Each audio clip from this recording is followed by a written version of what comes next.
The Great Flood, a Lenape legend. Introduction. When life shattered like foam. Have you ever wondered that the world we live in, once, long ago, was completely swallowed by water?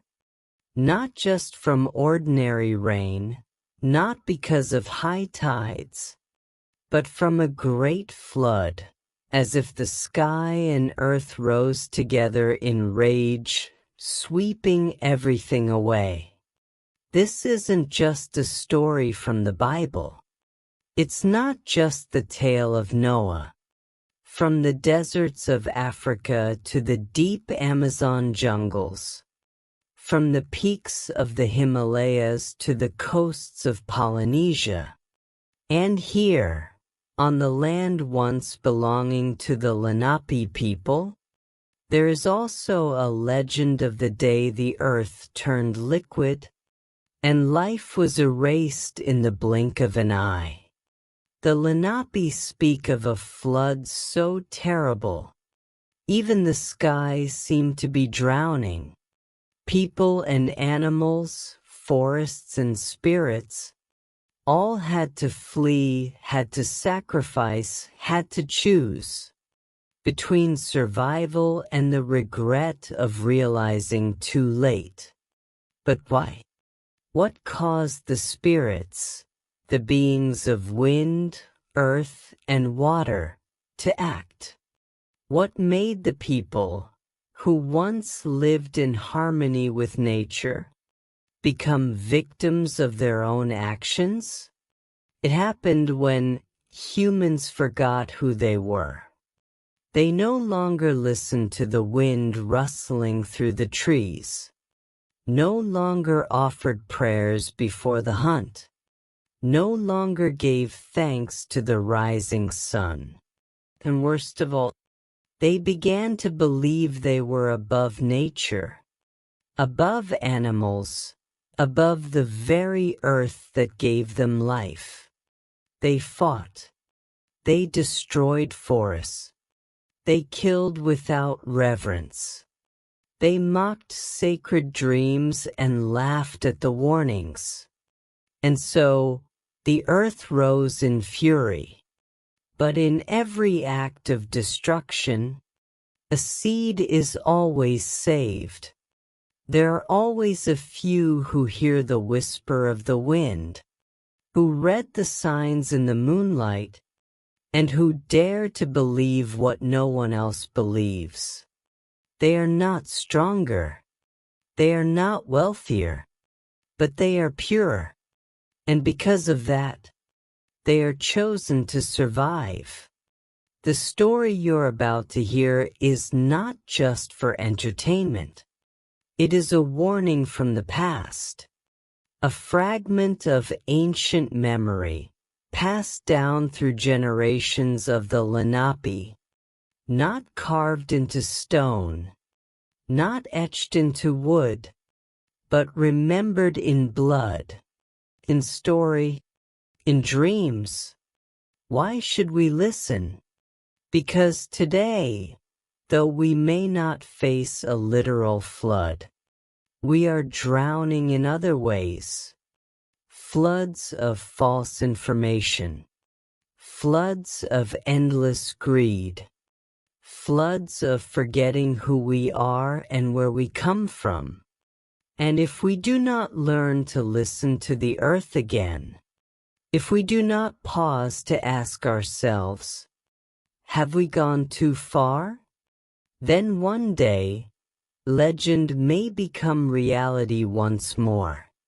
The legend of the Great Flood will take you to a world where dreams were prophecy, where the spirits of mountains could cry, where humanity faced its final choice, to continue destroying or to learn how to be reborn.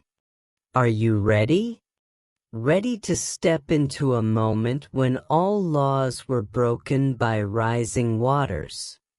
Ready to hear the voice of the ancestors, a voice that never disappears, only waits for ears willing to hear. Take a deep breath. Imagine yourself standing on a cliff, watching the land drown below.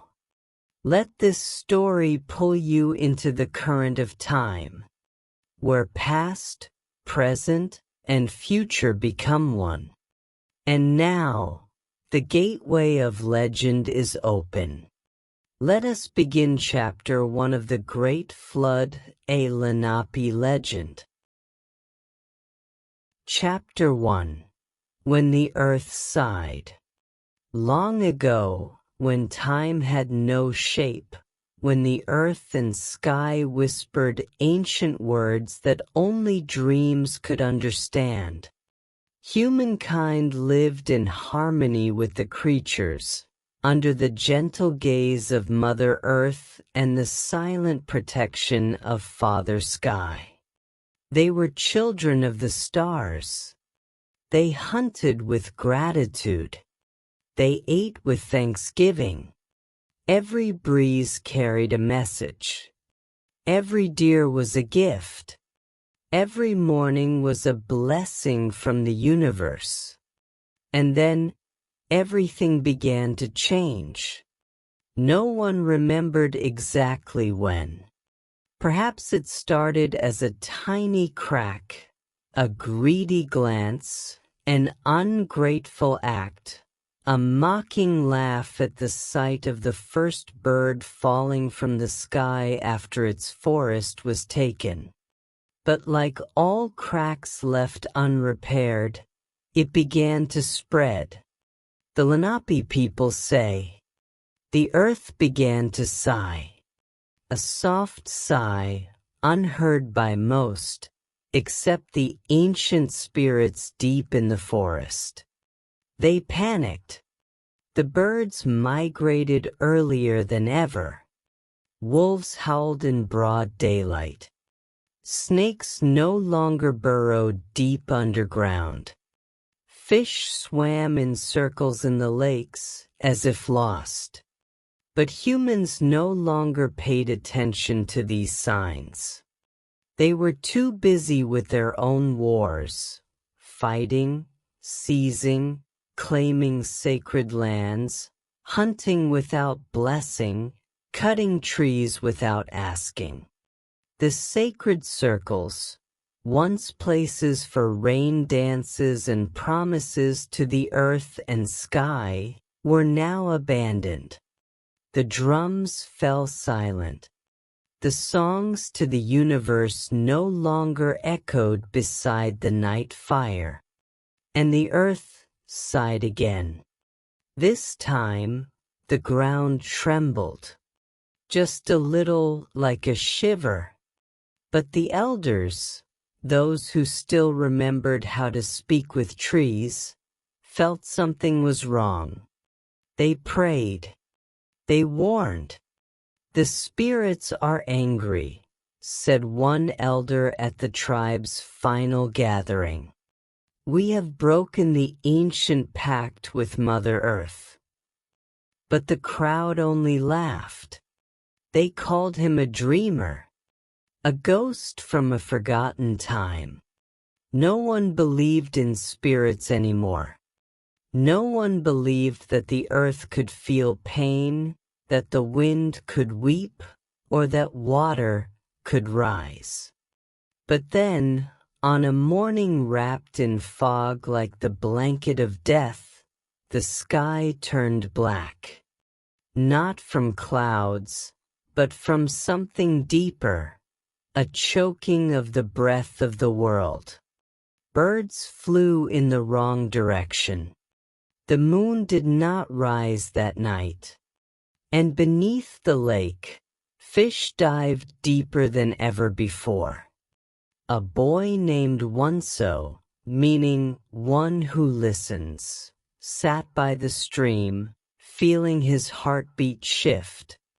The clear water suddenly turned icy cold, as if carrying a message from the darkest depths. He closed his eyes. And he heard a whisper from the earth. They have forgotten me. They have turned away. I must cleanse. Wunso opened his eyes in panic.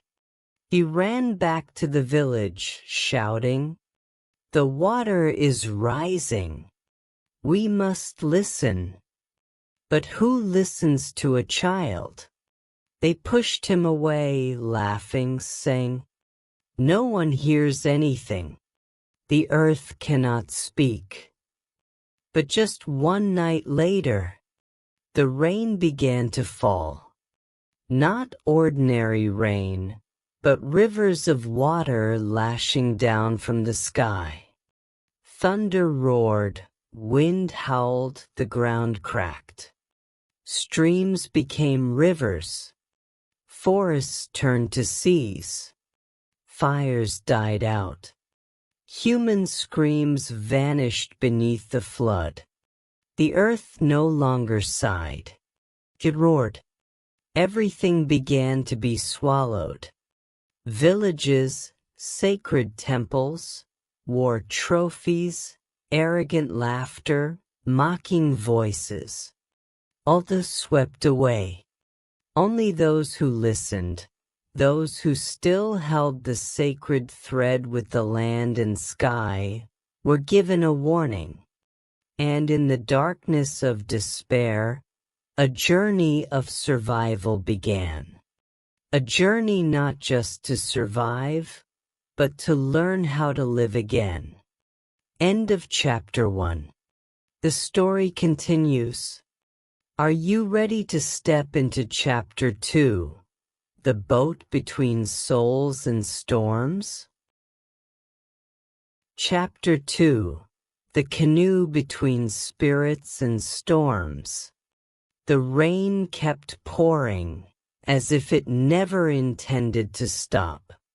The sky was no longer blue, just a vast stretch of black, heavy like the fury of both heaven and earth pressing down at once. Trees were uprooted. The river overran its banks. The earth cracked open as if groaning under the weight of too many human sins. In the midst of that scene, the boy Wunso was no longer the child with too much imagination. He was the only one who remained clear-headed in the chaos, because he could hear the call of the land and sky. Because he had never stopped believing in the sacred. As the great flood surged forward, Wunso rushed toward the highest hill near the village, a place his great-grandfather once spoke of. There, the sky touches the earth. There, the spirits of the ancestors still keep watch. He did not go alone. Behind him followed a small group of elders and children, people who had nothing left to cling to but their faith in ancient ways. Those once called superstitious now held hands, hoping for a miracle. And it was there, on that sacred hill, that they found the canoe. Not a canoe built by human hands, but a large vessel woven from sacred bark, bird feathers, and the imprint of forest spirits. It was untouched by rot, unmoved by the wind. It stood firm as if it had waited there for 1,000 years, just for this moment. Wunso stepped forward and gently placed his hand on the side of the canoe. The moment his fingers touched the bark, a voice echoed in his mind. Carry hope. Leave behind pride. Only hearts that are pure may embark. Wunso turned back, his eyes solemn. Anyone who steps aboard this canoe must be ready to leave behind the past, even the things they once took pride in. One by one, they entered the canoe, placing down their heaviest burdens, not objects, but regrets, pride, lies, and even resentment. Only when they had lightened their hearts did the canoe begin to drift. No paddles, no rudder, only the wind and a faint singing from the ancient spirits. The canoe floated past what used to be villages, past tree roots where children once played, past golden fields, now submerged under silver floods stretching endlessly. An old woman whispered, "We are drifting over memories, and if we fail to learn from them, memories will bury us." Wunso gazed toward the horizon. In the distance, a strange figure emerged, towering above the water. It wasn't a mountain. It was a creature, a giant turtle, its shell like an island, eyes glowing like moonlight-piercing storm clouds. The Lenape people called it Team, the turtle's spirit, guardian of the world's rebirth. The canoe steered itself toward Team, and as they neared, a deep voice resounded, ancient, warm, and vast like the first sound of the universe. "You have remembered. You have chosen to listen. Then remain upon my back, until the waters recede and the earth is cleansed." The canoe landed upon the turtle's shell, a safe ground in the midst of chaos. Team told them to plant seeds once again, taught them to pray with breath, not with noise, taught them to call the wind with gratitude, not with shouts.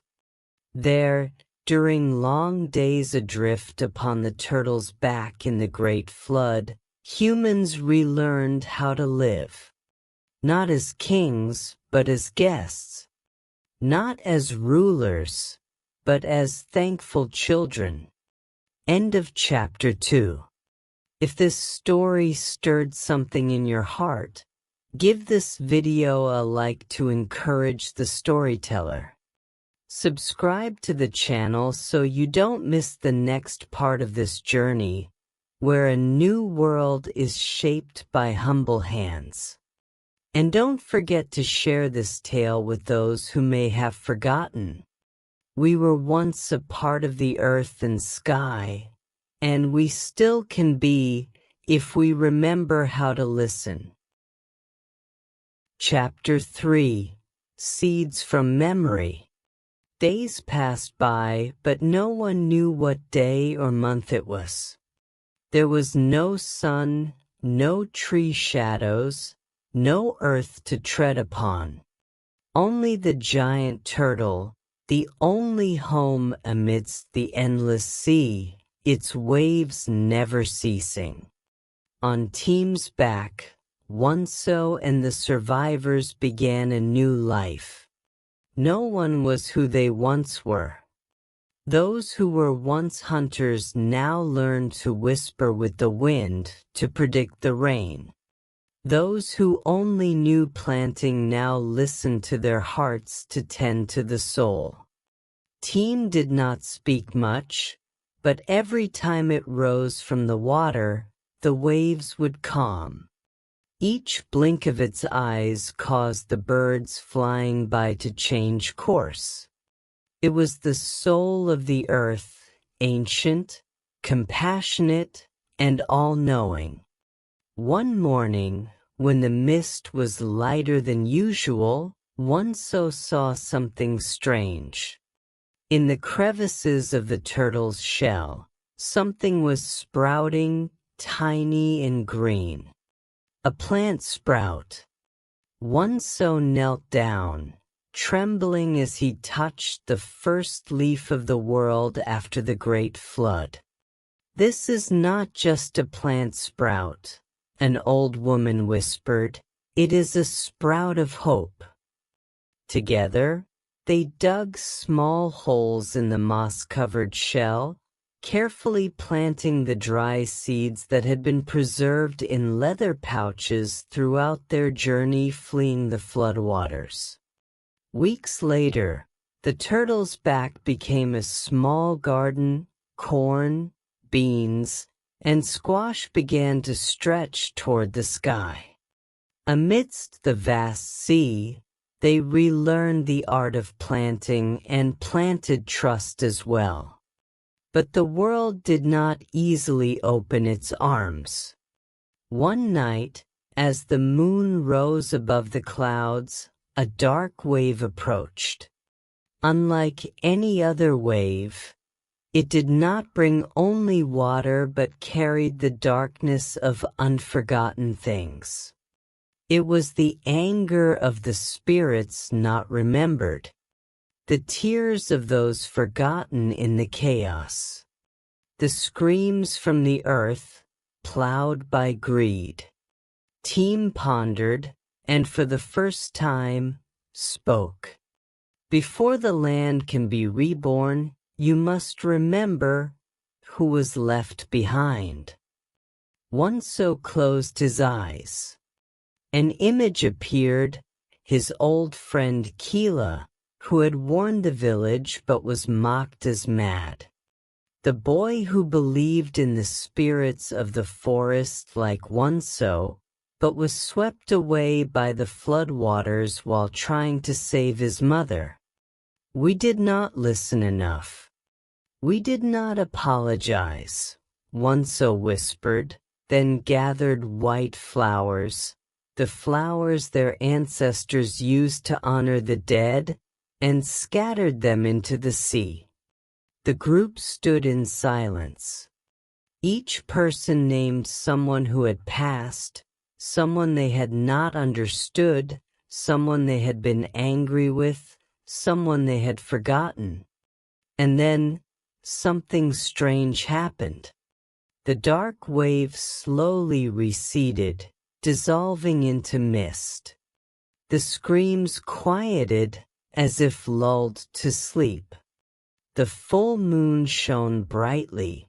For the first time, they saw complete light since the day of the great flood. Team nodded, then rose higher than ever before. In the distance, a strip of land emerged from the water. Not green yet, not solid, but enough to sow hope. From the turtle's back, the new land will be born, Team said. But only if humans plant with memory, water with gratitude, and harvest with humility. Wunso turned to his companions and said, "We have not only survived, we have been granted another chance. But that chance will fade if we forget the lessons the water has taught." End of chapter 3. Wunso's story and the journey to rebirth the world does not end here. If you wish to continue exploring these ancient legends and learn English through such emotional stories, please like the video to spread the sacred message. Subscribe to the Storylish English channel to not miss the next part. And don't forget to share so we can sow seeds from memory in the hearts of many more people. Chapter 4. The Whisper of Mother Earth.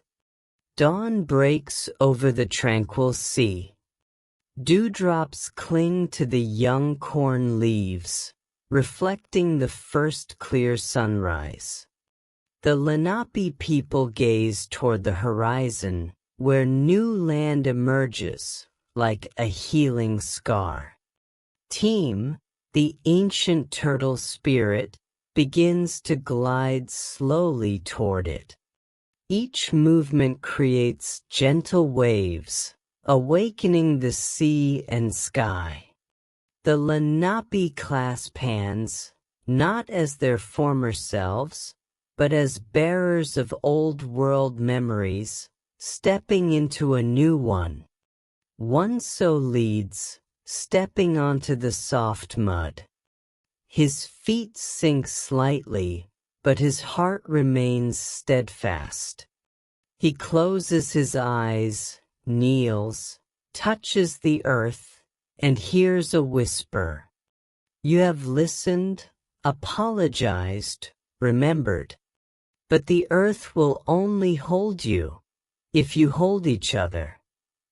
He turns to see the group hesitating, some seeking wood to build shelters, others searching for fertile ground for personal crops. Old fears of scarcity and past obsessions resurface. Wunso speaks. We cannot rebuild the world with competition and doubt. We must rebuild with what was lost, brotherhood. They pause. For the first time in days, they sit in a circle listening to one another. Each shares stories of mistakes, of those they hurt.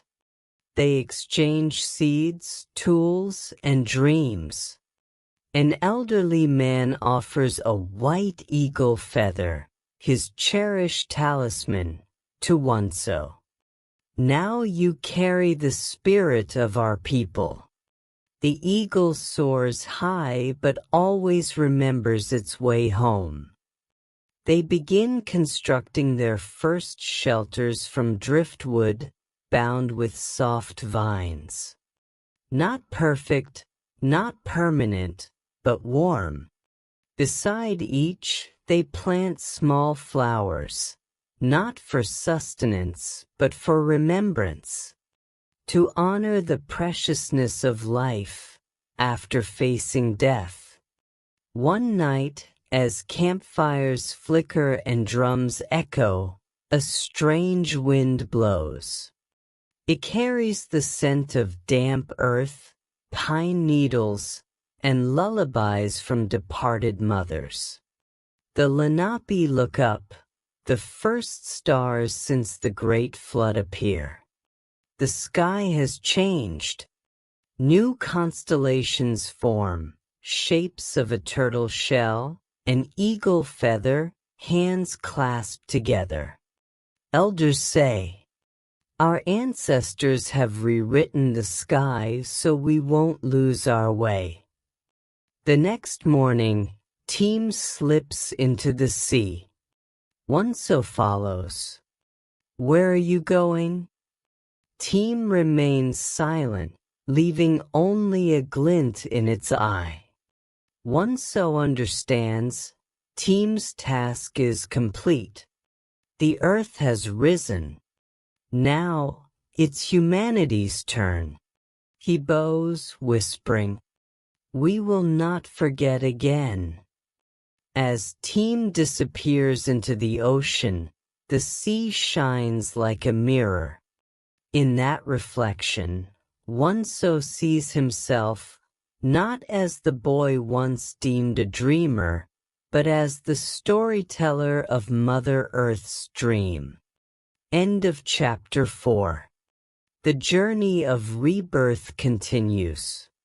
In the next chapter, we will explore the initial challenges on the new land, where nature, ancestral spirits, and human essence will be tested once more.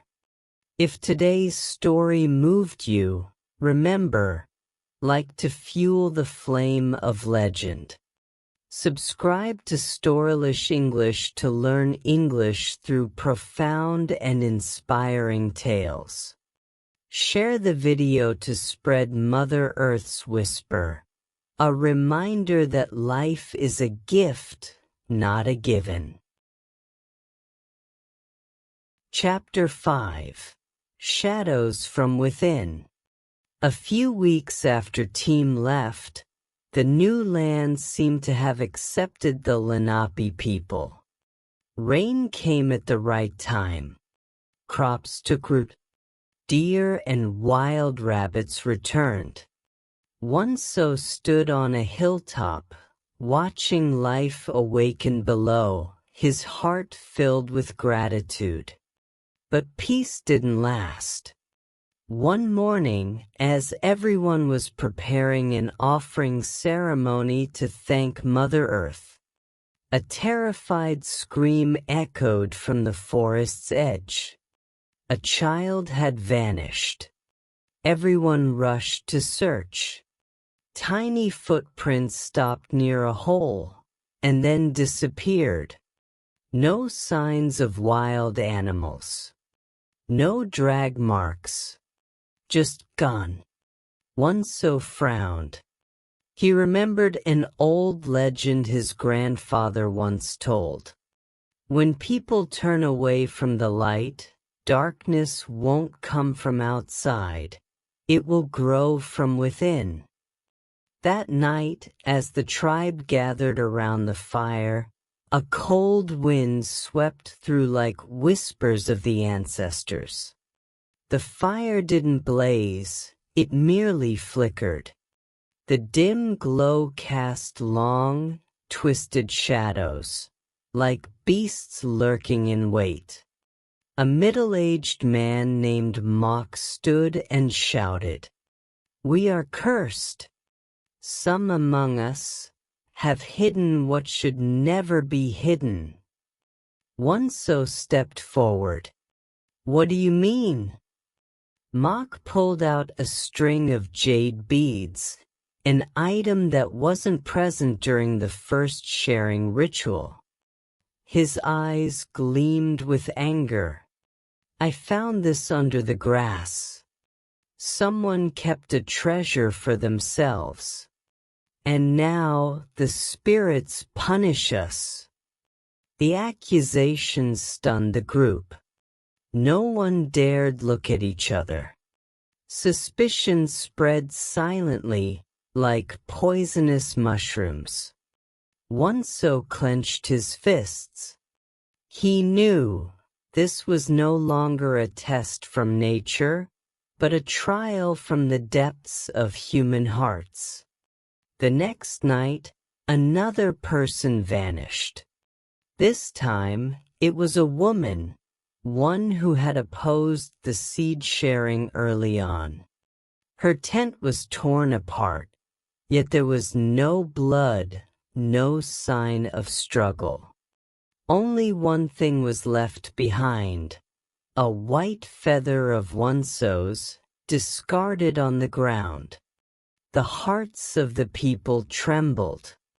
All eyes turned to Wunso. Mock shouted, "He is the one touched by the sacred, but he could also be the one who invites darkness." Wunso did not defend himself. He simply looked around, into the fearful, suspicious, and resentful eyes growing hotter by the second. And he understood. The great flood had not washed away greed or fear. They had merely slept, waiting to bloom again. Instead of arguing, he spoke softly. "If you believe I'm the source of this misfortune, I will leave. But I do not leave to escape. I leave to find the truth. And if I am wrong, I will not return. But if I am right, I beg you, hold on to your faith." No one stopped him. Wunso packed his things and left the camp that night, carrying only the discarded feather. He journeyed into the forest, deep into the areas once drowned by the flood. And there, he found something no one expected. On a cliffside, he discovered faint carvings, ancient symbols known only to old shamans. Among them was the shape of Wulamu, the shadow spirit, a creature from legend said to be born from collective fear. The legend said, Wulamu has no fixed shape. It takes form from doubt and grows by feeding on denied greed. When people refuse to face their faults, Wulamu will drag them into the dark. Wunso's heart pounded. He understood. The missing were not taken by anyone. They were swallowed by the darkness within their own minds. And if he didn't warn the village soon, Wulamu would consume them all. He ran. Through shadowy forests, across rivers, past illusions Wulamu used to mislead him. When he returned to the village, the campfire was out. No songs. No sentries. Only an empty circle, and at the center, a scorched mark shaped like a feather. End of chapter 5. Can Wunso save the villagers from the darkness they themselves have summoned? How will Wulamu manifest next? And can a spark of hope still ignite amid despair? Find out in Chapter 6, The Unity of Souls. Don't forget, like this video if Wunso's journey touched your heart. Subscribe to Storylish English to follow the next chapters and learn English through ancient legends. Share the story if you believe. Old tales still speak to us today. Chapter 6, The Uniting of Souls. Wunso stood still amidst the circle of cold ashes. No voices, no flames. Nothing remained but the traces of a community that once was. He knelt down, scooped a handful of ash. It fell through his fingers, blending into the earth, like promises dissolving into the wind. One question burned deep in his heart. Did I come too late, or is it still not the end? From afar came a whispering sound, like distant voices. He looked up. The darkness rippled like waves. Not of night, but of Wulamu. It no longer hid. It took form. No eyes, no face, just a vortex of twisted human shapes. As if every anger, accusation, and doubt within the villagers had turned into its flesh. Wunso did not back away. He pulled out the white feather and raised it high. Not as a weapon, but as a symbol. I did not come to destroy you. I came to end this game of shadows. Because you only live when we deny the dark within ourselves. Wulamu roared. A wave of black surged toward Wunso like it meant to tear him apart. But at that moment, a voice rang out. Wunso! A blurred figure appeared, the oldest woman of the village, who once taught him his first prayers. Then another, and another.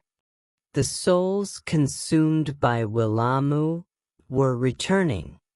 They were not dead. They had been trapped in the dark layers of their own memories. But the light from Wunso's courage had awakened them. Wunso closed his eyes. He began to sing, the ancient song the Lenape used to call souls back to unity. You who wandered, now come home. Do not let shadows define your name. Every soul is a shining star, and when stars gather, even the night must retreat. His voice carried far, reaching the deepest parts of Willam. One by one, the shadowy figures making up its form began to break apart, falling like dried leaves in the wind. The wind rose, but this time it was the wind of dawn. Willam howled, weakening, like a nightmare driven away by light. At last, only one small figure remained, Mock. He knelt on the ground, weeping. I was the one who hid the first sacred gem. I created the first lie, and that lie swallowed everyone. Wunso stepped forward and gently said, "The Lenape don't need a hero, they need a people who know how to forgive. We are all at fault if we let one person's darkness spread to all." Wunso reached out his hand. Mock, trembling, took it, and when hand touched hand, a burst of white light shone. From the sky, rain fell, not floods, but rain of rebirth. Trees blossomed. A bird's nest fell and cracked open. Baby birds fluttered their wings for the first time. Villagers began to appear from the misty realm. They had not died, only been trapped in a dream created by fear. The light of the uniting had called them home. The village rebuilt the fire circle. Flames danced, reflecting on every face, not doubt, but eyes filled with understanding and care. Wunso sat within the circle, not higher than anyone, not more powerful. Just a boy who believed that light would come, if someone was brave enough to hold on to it long enough. End of chapter 6. Do you feel it too? That true strength doesn't come from magic, but from the courage to face the darkness within ourselves? Wunso's journey could be anyone's journey, even yours. If your heart was moved, don't forget, like to share the Lenape spirit, bravery, and unity. Subscribe to Storylish English for more inspiring legends. Share this video if you believe that each person can be a light for their community. Epilogue: The light never dies. In the darkness of the Great Flood, the Lenape people lost more than their village and loved ones. They nearly lost themselves. But from the ashes, a boy stood up. Not because he was stronger than others, but because he never gave up believing that the light was still out there, waiting for someone to keep it alive. Wunso didn't fight to destroy the darkness. He fought to free the souls lost to fear and deception. He did not become a hero. He became a mirror, so others could see the goodness still living within them.